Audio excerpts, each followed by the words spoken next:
Kalau dah dapat 2 dos, adakah kita selamat? Adakah orang yang kita sayangi di sekeliling kita akan selamat? Apakah sebenarnya data dalam Malaysia beritahu kita? Let's analyse. Siapa yang sudah dapat 2 suntikan, mereka boleh pergi rentas negeri, ke sana, ke sini, ke sana, ke sini. Dia boleh pergi ke mana-mana. Pfizer, AstraZeneca, CanSino, adenovirus, retrovirus, mRNA. Kalau anda tak faham, jangan risau. Sebab itu bukan apa yang kita nak bincangkan hari ini. Banyak expert telah explain benda ni in details. Perkara yang kita nak fokus adalah persoalan ramai rakyat sekarang. Sejak pengumuman kebenaran special untuk mereka yang sudah dapat 2 dos vaksin, persoalannya, adakah mereka tidak akan membantu penularan wabak COVID-19, especially variant Delta? To find the answer for the question, kita rujuk straight kepada CDC website, US, Center for Disease Control and Prevention, United States. Website ini telah diupdate baru-baru ni, iaitu 6 Ogos.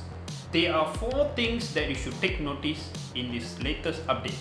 Point number 1, Delta variant is more contagious. Maksudnya dia ada kebolehan untuk menular dan juga menjangkiti seseorang itu dengan lebih agresif. There are 4 types of variants from Alpha and the latest one which is Delta.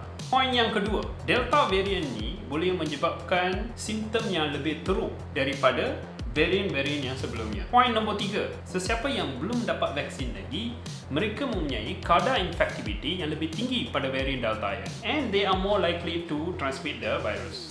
So, outbreak yang kritikal di Southeast Asia sekarang, especially dalam negara jiran kita seperti Indonesia dan Thailand, adalah disebabkan oleh varian terbaru iaitu Delta. Point yang keempat, ini yang paling penting sekali. CDC mengatakan bahawa sesiapa yang telah menerima 2 dos vaksin juga boleh menjangkiti orang lain. Tapi kalau sudah tersedia dan 2 kali dos, then you can fly anywhere. Walaupun jangka masa untuk jangkitan berlaku adalah kurang, tetapi the important point here is mereka boleh menjangkit orang lain. So, berdasarkan info yang kita tengok tadi, adakah kalau kita dapat 2 dos kita selamat? Jawapannya bukan. Malah yang lebih membimbangkan adalah walaupun anda sudah dapat double dose, anda boleh jadi carrier virus dan mewujudkan kluster yang baru. So let's look into the data in Malaysia, dalam negara kita. Apakah kadar infectivity dalam Malaysia despite the vaccination process? Untuk mengulas tentang itu, kita perlu tengok status program vaksinasi negara kita dulu. Yes, betul. With 1.6 per 100 people, the Malaysian vaccination program is one of the fastest in the world. Paling laju dalam dunia. Walaupun kita start lambat, tapi sekarang kita leading most of the countries in the world. Now that's fast. So, at the rate of 500,000 doses per day, we aim to achieve lebih kurang 40% daripada rakyat yang dewasa dengan penuhnya mendapat 2 dos by the end of 31st of August 2021.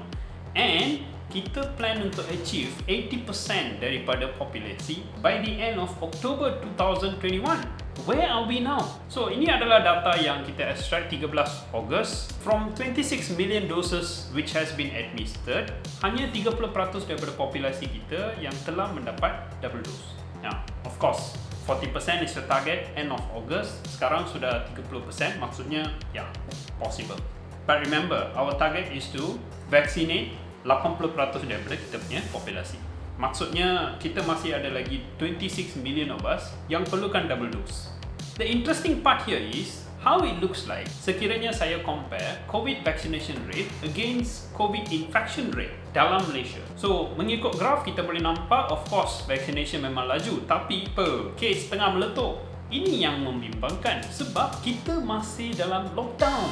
Kalau kita tengok data pun, every time kita buat lockdown, kes kita makin naik. This proves that the correlation between vaccination rate and COVID-19 infection rate, iaitu kes-kes baru, does not have a practical correlation in Malaysia. Kalau kita tengok breakdown of cases, if you look into this data yang kita ambil on August 12, out of the 21,000 new cases which was reported, kita boleh tengok dia ada kategori masing-masing, kategori 1 hingga 5. Now, the important thing to note here is the percentage of patients who are unvaccinated. Even in just category 1, we can notice that 87.9% of them are actually unvaccinated. That is not my interest. My interest is the other 10% which was vaccinated. So, in each of this category, we have 10% of them who are vaccinated but still kena COVID juga. So, based on the data that we have seen so far, adakah kita selamat untuk membenarkan mereka yang sudah dapat double dose untuk rentas negeri? Kalau anda sayang kepada keluarga anda sayang kepada orang di sekeliling anda, janganlah engkau pandai-pandai sebab dah dapat 2 dos. Jangan tanya saya kenapa kerajaan nak buat macam ni. Tanya kamu sendiri. How well do you understand about this pandemic? Even after 1 year in it, kita dah setahun lebih dalam pandemik ni. Masih tak faham COVID ke? Ingat, keselamatan orang yang tersayang berada di tangan anda.